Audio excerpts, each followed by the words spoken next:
Welcome to Drive Through on US Modernist Radio. Between our regular podcasts, Drive Through has you meet interesting people, hear about great houses, and discover the rich history of modernist architecture, all in about 10 minutes, with your host, the man Dwell magazine called the Lorax of Modern Houses, George Smart.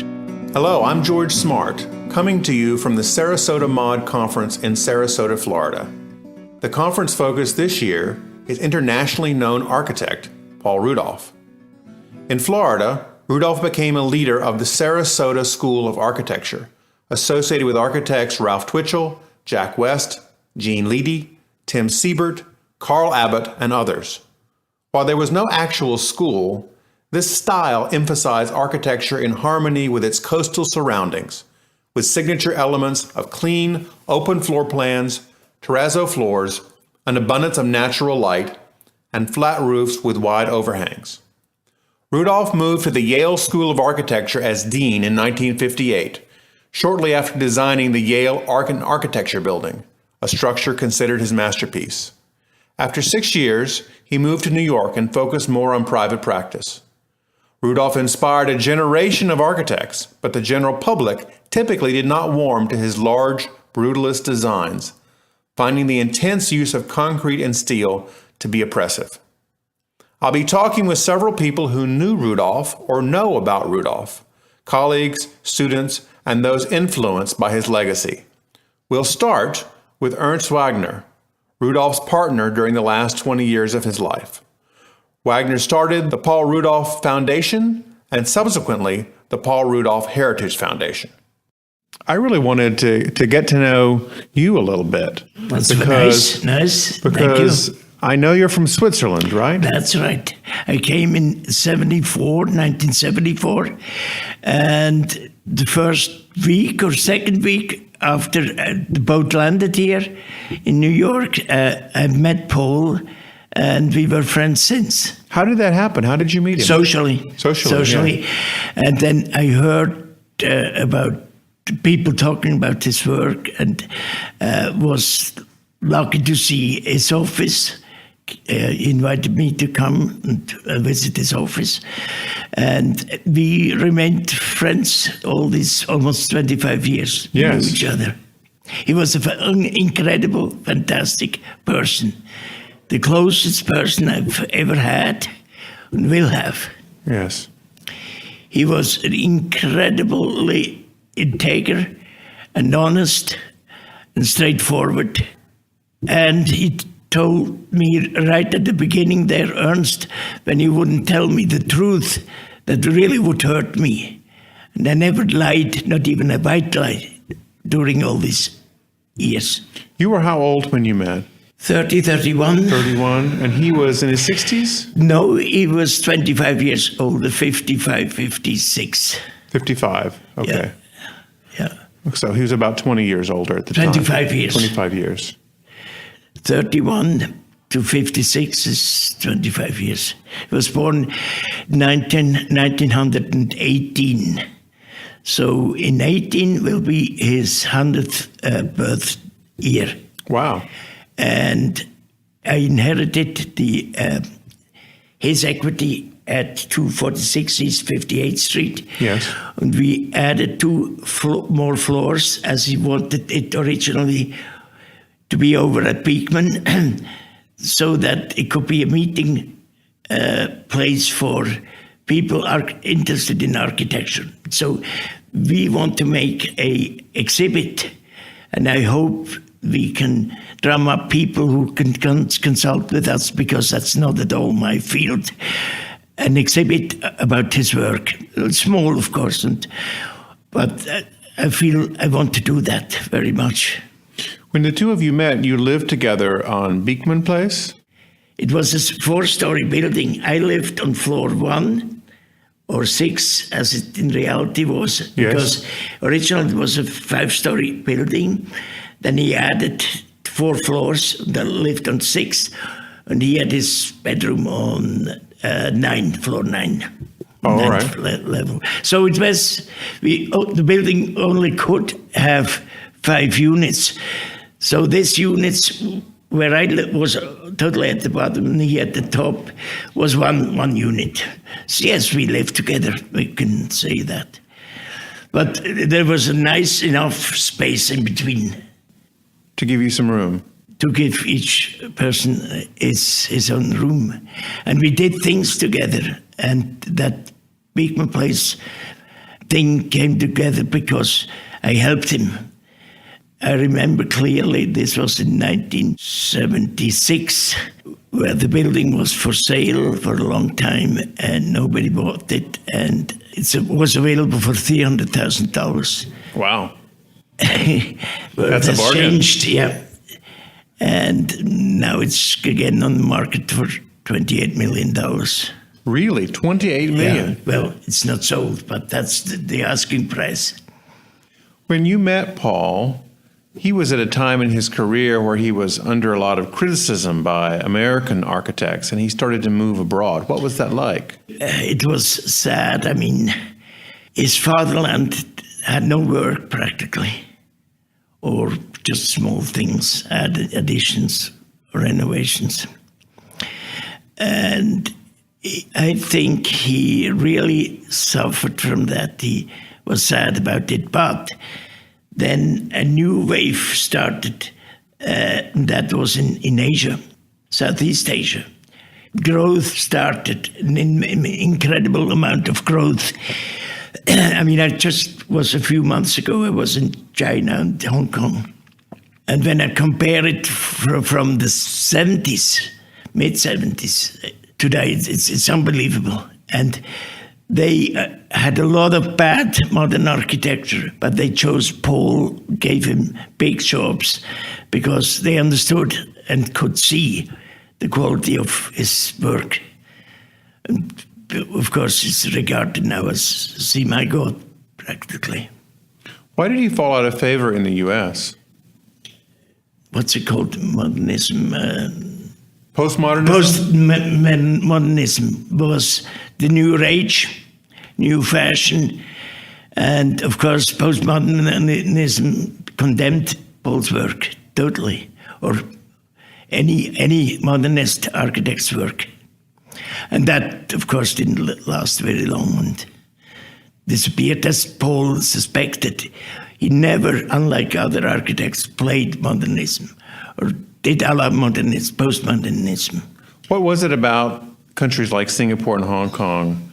How did they see something different in Paul's work? What was attractive to them about it? Well, they didn't like the idea of postmodernism because it remembered them of the colonialistic style. Yes. So they preferred the clean modernism to something which was a mishmash between modern and antiquities. Did Paul have to move to Singapore at any point to manage all this? No, he traveled. He traveled 2-3 times a year because practically all the work was done there. And some of them were huge projects like the Lippo building. That is maybe the most famous one on the concourse. Excuse me. And then the one in Indonesia, the one with the stepped roofs. Did Paul have an office in New York full of architects? No, a very small office.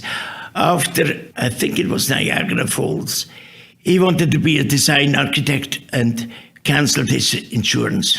There was a lawsuit, as I mentioned, and the courts finally then decided it was 90%, as I remember, the contractor's fault and 10% his office fault.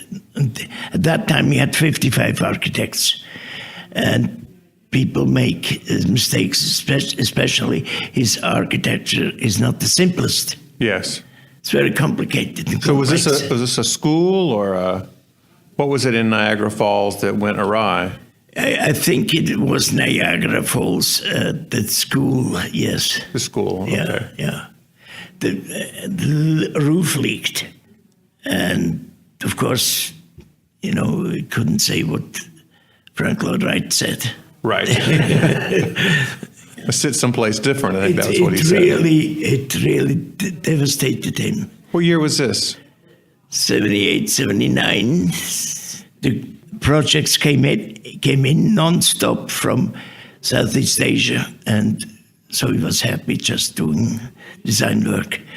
And then the working plans were, of course, done by others, but he wanted to control the design. So he was a design lead for the projects, and other firms handled the detailing? And detail and the management, big development families. Oh, right, okay. Yeah. Now, I understand he still did a number of houses for individuals during that time. He did. Some of them was always an aesthetic shock when I saw them. How so? Well, additions usually, or because it felt right when you entered that space the first time. That's my eye. I'm an eye person, and a shock, an aesthetic shock. The last house that I have a record for is the Jim Willenborg house. Willenborg, that must... Yeah, the last one. I remember now when you tell me, in San Francisco. In San Francisco? Yes. And then before that, it was the Edmund Ching residence in Singapore. Right. That I have not seen that. But they built it. Yeah. And I believe it belongs to the V family. And the architect, a lady architect, who was job captain of the Lippo building, which was built in the 80s and 90s. Now, Rudolph designed a house for you in Switzerland at one point? Yes. I inherited 17th century farmhouse, which I planned to renovate, but the figures simply as a rental object wouldn't work. Yes, too expensive to rent. Construction is so crazy expensive over there, and that even at that time the interest rate would not have been. But he was so excited. It was like a little boy. Ernst, it's going to be a gem, and probably will be when somebody would want to do that. When you came to the U.S., yes. Were you in the lighting business as you are now? No, totally fresh. I just finished B school, Basel University. Knew nothing about light and lighting. I just saw some of the projects he was working on in terms of lighting. And it was like good food, a blizzard, stroke. And then, for instance, the infinity light curtain he designed was just an incredible experience. And I said, that's for me. That's the field that interests me. And then he said, look, Ernst, I think the lighting industry is not on the right track. I think there are much more possibilities in terms of technical flexibility, modularity, and it's some field that could be innovated. And I will fund it at the beginning, which he did, and I did do the work. So did you start a company together, or did you buy one? No, we started it together. Was born in the corner of his model floor. And so we started to tinker and made huge mistakes. Not huge mistakes. It just didn't bring any money. And then I liked the field essentially, and through him learned a great deal. So over the years, it's now has developed in a multi-million-dollar operation. I mean, we work for architects and interior designers, lighting designers. His vision of what lighting should do and be has come to fruition.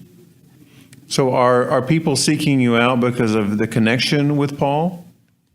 I don't think it hurts, but I'd never want to make it designed or label it designed by Paul Rudolph. He has a number of fixtures there which are constantly one of the best sellers actually, which are constantly ordered in various variations because it's flexible. It's what the space looks for, essentially. That's what he wanted, and that's what he did, and that makes the concept successful. Paul Rudolph buildings are known for their very brilliant use of space and materials, but they're also hated by a lot of people who just get really riled about them. Yeah. So what is the difference between people that love this work and people that hate this work? I think we never understood. It's always a surprise why either they hate him or they love him. Particularly in the last couple of years where you've had government buildings, such as the one in Goshen that was recently destroyed, it seemed as if the politicians locally had just decided that was it and they were going to get rid of it.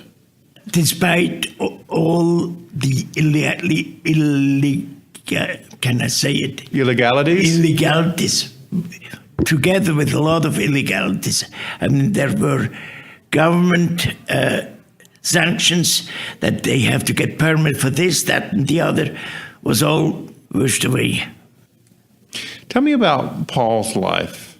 Well, he was a very private person, and I wanted to see that people would respect that. But again, people do what they want to do, not what Paul wanted to do. It's one of the sad aspects with the original Paul Rudolph Foundation. That's the one you started 10 years ago? I started, and we realized that no way to collaborate together, work together. They just had it on their business card, and that's I guess that's what they wanted. And when I got upset that they were totally inactive and did nothing, then they kicked me out.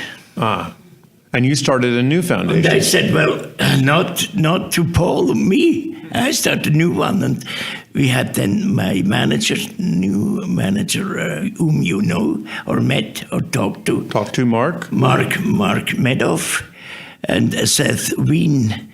They're very capable and active, smart people. And what we can do, we do now, and want to prepare for this exhibition in 2018.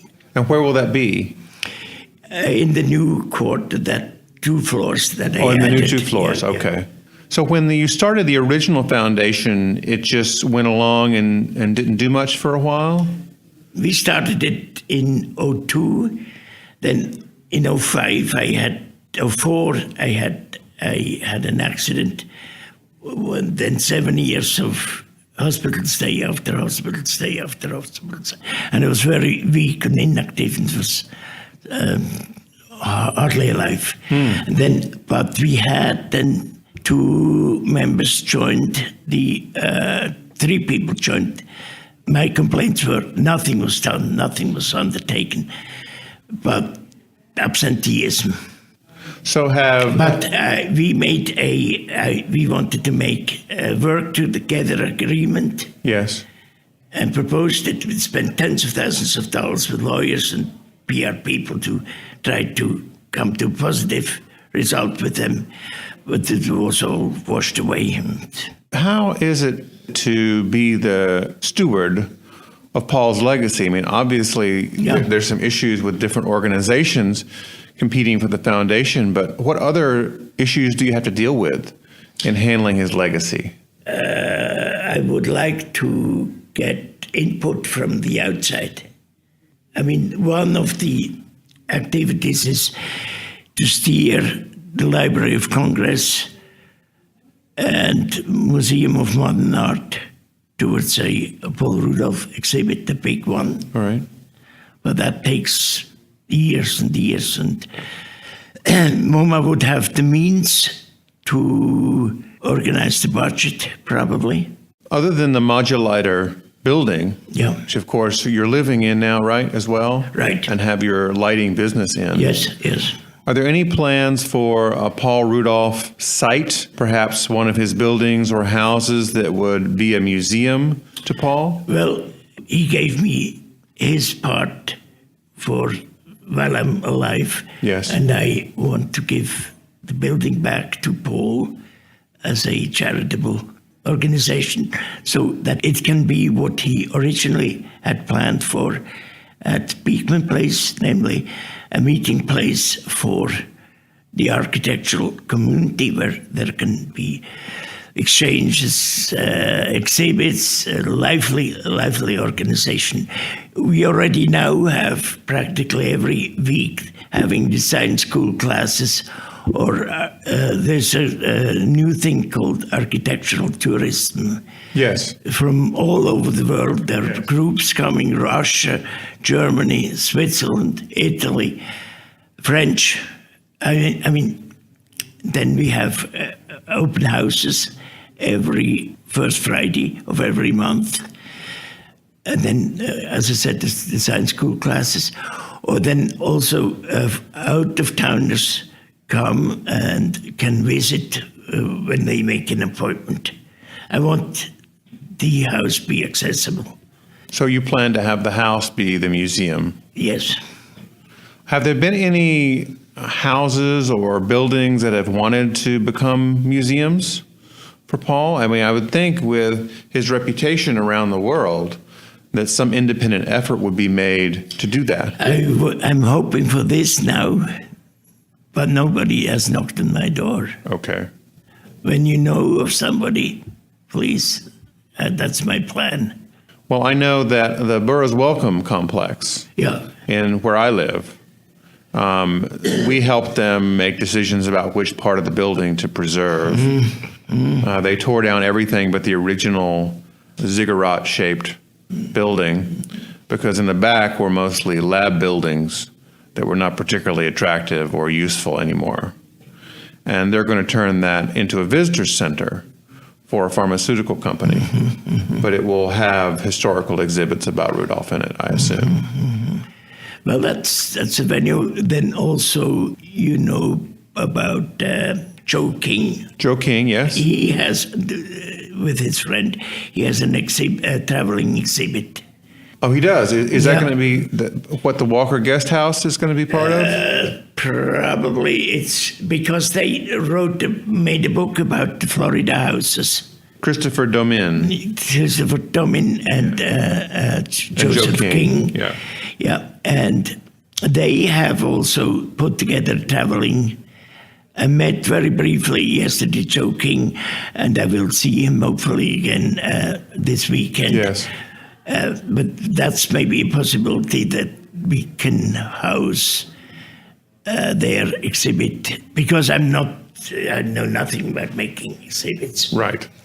It's a specialty. Yes, it is quite an art to curating an exhibit. Yeah, it's not. I must look for help. And Fort Petros from the Library of Congress said that he would have some idea, and we would like to get his advice. I only briefly saw him yesterday at the opening of the Walker House. How would you like to have Paul remembered, Ernst? That's very emotional. Yeah. Well, certainly positive. Forbild means a example of truthfulness, sincerity, and integrity throughout. Yeah. I've tried to find video of Paul. There are very few videotapes of him. Yeah. Do you know the one that we both know? Spaces. Bob Eisenhart? Bob Eisenhart. They went down there to the Architectural Film Center. Yes. And saw it again and spoke with him. And what we verbally agreed upon was that we would make it available on our website. Good. So people can purchase it. He, of course, is interested in getting some revenue because he spent a lot of time, as a young man, now 30 years later. And why not? Why should we not? Sure. Well, good. Do you know when that's going to happen? I think he said he has to do some technical stuff with editing, and then he would get back to me. I have his contact now. Okay. So, I mean, we are ready to do it. I have a secretary who can send these envelopes out. It's no big deal. Well, what you'll want to do to capture the digital market, Yep. people are not buying DVDs anymore very much. No. They're buying something streaming through the web. So you can set up a movie on iTunes, for instance, and people can purchase the movie, and then it goes right to their computer. That's amazing. Then I will convey that to Bob, because I was shocked when I saw him. I remember him as a young man 30 years ago. Now, all of a sudden, are we both old guys now? Well, thank you so much for talking with me. I really appreciate your coming by. George, I don't know how to thank you. And thank you for Paul, your engagement towards Paul. And that's a great thing that you can have put together. Because I think architecture is one of the most beautiful and most valuable things America ever produced. That is modern American architecture, and especially the kind that Paul made. Thank you, Ernst. Visit us on the web at USModernistRadio.org for links about people and buildings mentioned today. Our theme song is performed by Robinson Earl. US Modernist Radio and Drive-Thru is a production of North Carolina Modernist Houses, a nonprofit educational archive for the documentation, preservation, and promotion of residential design. I'm Tom Guild. Thanks for listening to Drive-Thru from US Modernist Radio.